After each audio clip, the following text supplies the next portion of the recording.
Thank you very much. Yes, I'm going to talk to you about this onion skin theory of knowledge project that I have.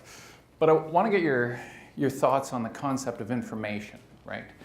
What comes to mind when you think about information? We know it comes in many forms. It's written, it's spoken, it's digital, and it has many types of expressions through media. We can see it in newspapers, computers, televisions, all kinds of different ways in which this information gets to us. But how trustworthy is the information that you get from these various sources, from the media, from your government, from so-called experts? Do you get your information from Fox News, where it's fair and balanced, as you all know? Do you lean forward with MSNBC? Do you get your information from Al Jazeera? Lots of people watch The Daily Show and The Colbert Report. That's where they get their information. The ways in which current social policies and laws and these types of things develop, it become established. This, I think, requires a more comprehensive approach. And that's what I'm proposing with this OSTOK project. But what model, then, should be developed to assure that the information we received is really trustworthy and fair and balanced? What model should guide us in making important decisions regarding the responsible management of the world's human and natural resources?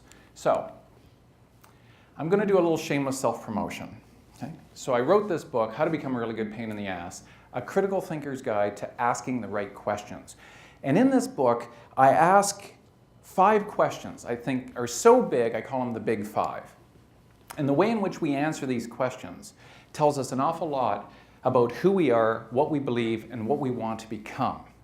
And those questions, the entire book revolves around these 5 questions. What can I know? What are the limits of my knowledge? Why am I here? What am I? How should I behave? And what is to come of me? The way in which each one of us answers these questions, the information we put forward in response to those 5 questions defines you as a human being. Because how you answer them and the way in which you answer them trickles down, and it affects the ways in which you answer other really important questions in life, like law and healthcare, science, arts, humanities, literature. So they're extremely important questions. And what I've done in the OSTOK project is I've taken 2 questions into consideration. How should I behave? It's really the field of ethics. We attribute value to human actions. We attribute certain titles like good or bad or right or wrong or just and unjust. This is the field of ethics, where we're looking at human behavior and we're judging it. We're saying I agree or I disagree, or I think what that person did was good or bad, or that action was right or wrong. So this is essentially how should I behave tells you an awful lot about what kind of world you want to live in. We all, though, have biases. Every one of us. We can't escape the fact that we're biased. And these biases come in a number of different forms. They're natural biases, biases that we experience through nature, and then there are cultural biases as well. But regardless of whatever the different cultures are, whatever our different types of biases are, could we all agree that the concept of fairness is a universal value? Or would there be some of us that would say, nah, I prefer to live in an unfair world. I'm going to take more, or I'm going to get more out of life than what I put into it, right? 1 piece of cake, 2 people, 1 person cuts the cake, the other person decides to get the first piece, right? That's fair. And we know that fairness exists in other species as well. People like Franz de Waal, who studies bonobo and cotton-top tamarin behavior, has created experiments where certain primates know that they're being cheated out of something. They know that something isn't fair. Okay, well, if this is the case, if we value fairness, how do we bring it about? Especially when we're dealing with information that relates to what we value in life. So to start, maybe we should get our facts straight, all right? How do we do this? We have to get an information model which attempts to limit our biases, and that will produce information, hopefully, as fairly as possible. We can't eliminate biases, but we can reduce them. This type of model needs to produce information to anyone. especially politicians. If any are watching right now, yeah, you. I'm talking to you and you and you, right? Politicians need to be aware of this because we need to establish a fair model for arriving at information that will inform them in making bills and policies and judgments. Because how they make those things affects how we get to behave within societies. So it's really important to come up with an information system that produces information fairly while reducing biases at the same time, so everybody gets more of what they want out of life. So the second question the OSTOK deals with, of the big five, is what can I know? So I'm dealing with an information model here. I'm trying to develop this model, and I have been doing so for over a decade. And it's called the onion skin theory of knowledge. And in order to create this model, I've looked at humanity and culture and societies in terms of systems analysis. Natural systems, or physical systems, and cultural systems. And I bring these things together. Here's what it looks like. So let's look at natural systems, okay? What I call the relations of natural systems. Here's you. And what are you? Essentially, in a natural context, you're a big package of systems. You have a skeletal system, muscular system, endocrine, nervous system, immune system. You are a conglomerate of systems. If we wanted to know how those systems worked, we wanted to study them better, and we broke them down into their component parts, and we looked at them through a microscope, we would see that your systems are made up of cells. If we want to look deeper inside the cell, we see things like DNA and chromosomes and even large molecules, right? We keep going further and further and further down into our systems. Those molecules are made up of atomic matter, protons, neutrons, and electrons. What some people can do at the Large Hadron Collider in CERN is they can smash some of these things, see what they're made of, right? To find out that there are smaller and smaller and smaller bits that make up all of these systems. And then we can get into the theoretical realm. If I were to bring the character of Sheldon Cooper in here, get Matthew up here, and he could talk about superstring theory, that maybe underlying everything that makes up you and me, the tables, the building, and everything in the universe are these tiny little bits, these units called superstrings. So what happens when we look at ourselves going all the way down, smaller and smaller and smaller, and now let's go up, and we find ourselves existing in an ecosystem, and that this ecosystem that we find ourselves in at any given time are connected intricately throughout the world. And what is this planet? But itself one of 8 since we kicked out Pluto, right? We're down to 8 now. We have a planetary system. All of these planets revolving around a single star we call the Sun, which is one of billions in a collection of a system of stars we call the Milky Way.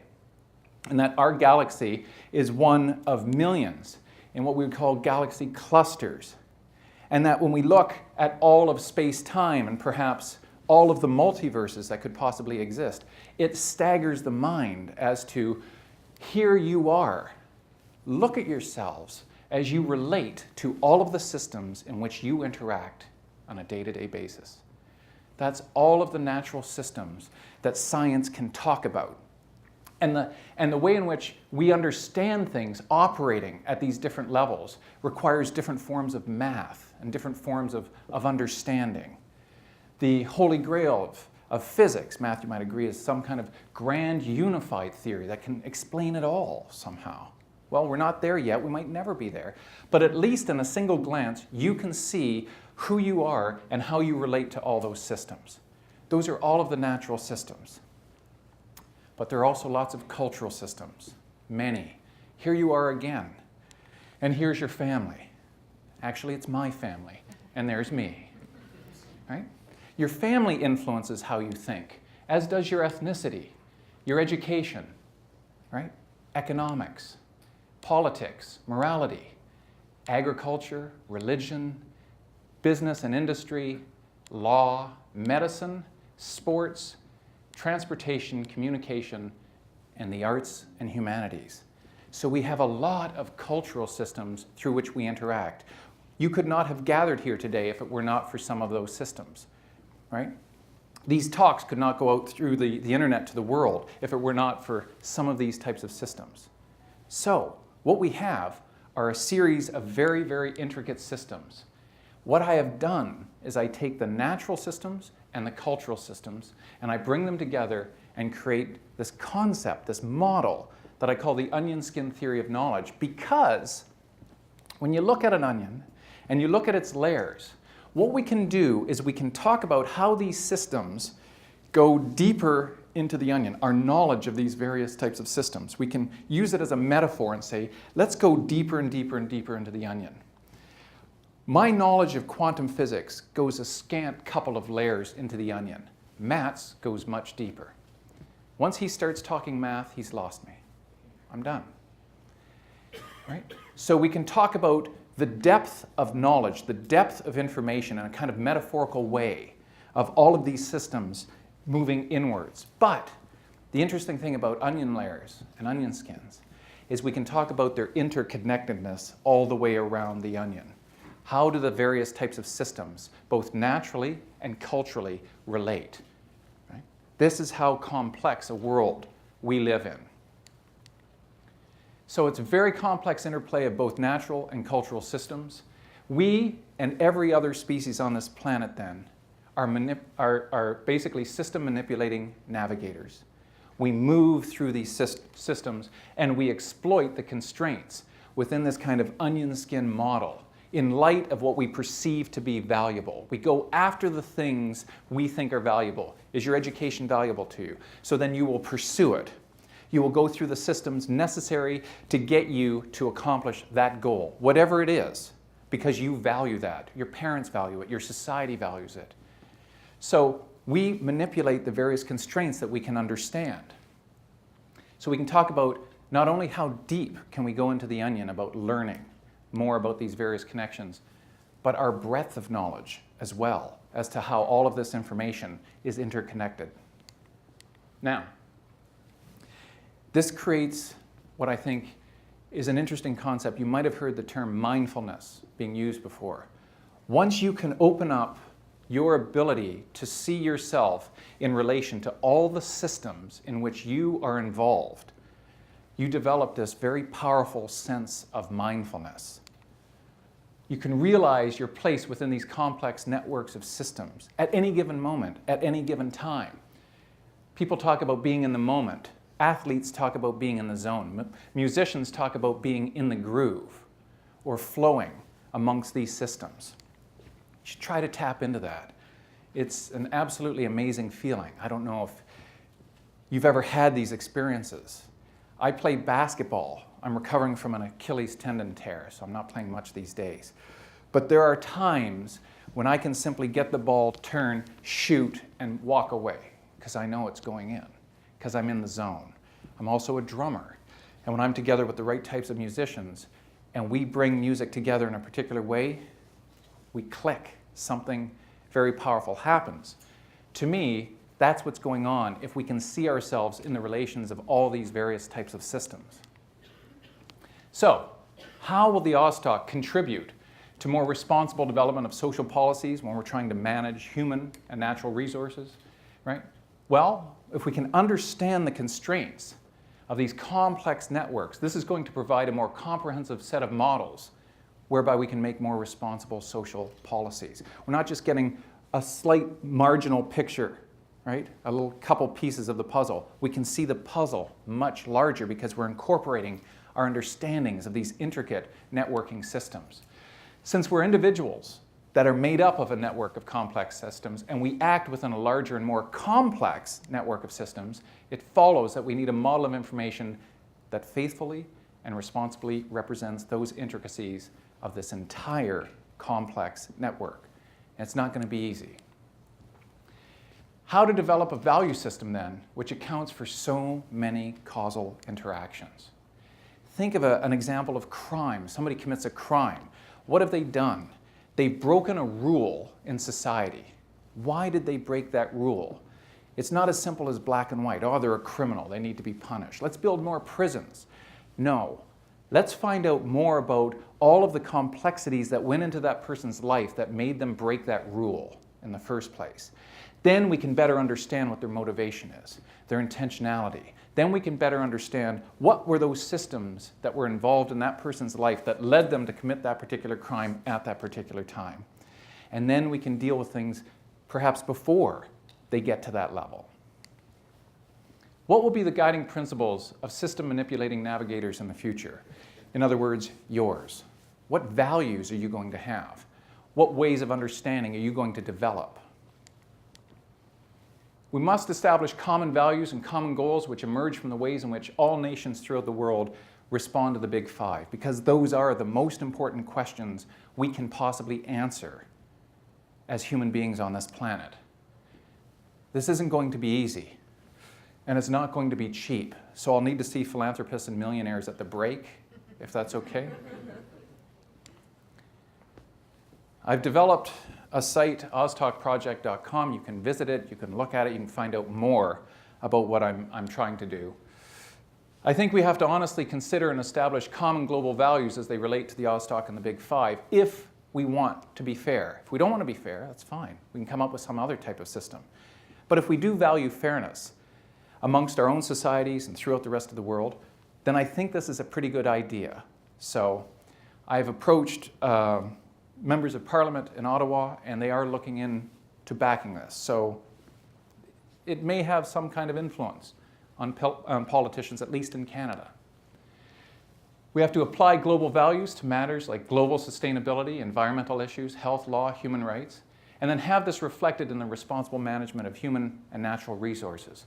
So I think it's going to be a helpful model in attaining this goal, because it will widen our understanding of all of these various causal relationships between all of these intricate systems.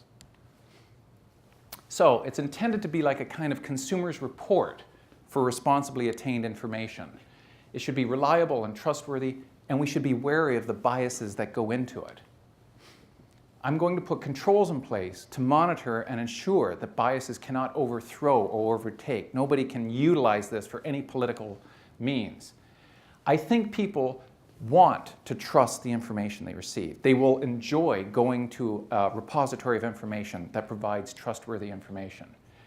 So it's dedicated to providing this so that social policies and laws can be created and developed in the fairest manner possible. And so now the really hard work begins. And the burning question is, in the interest of fairness, will our politicians agree to the development of this type of model, which is designed from the very start to reduce agenda-driven manipulation? Let's wait and see. In the meantime, think about yourselves as you navigate your way through life's onion-layered network of systems. Thank you very much.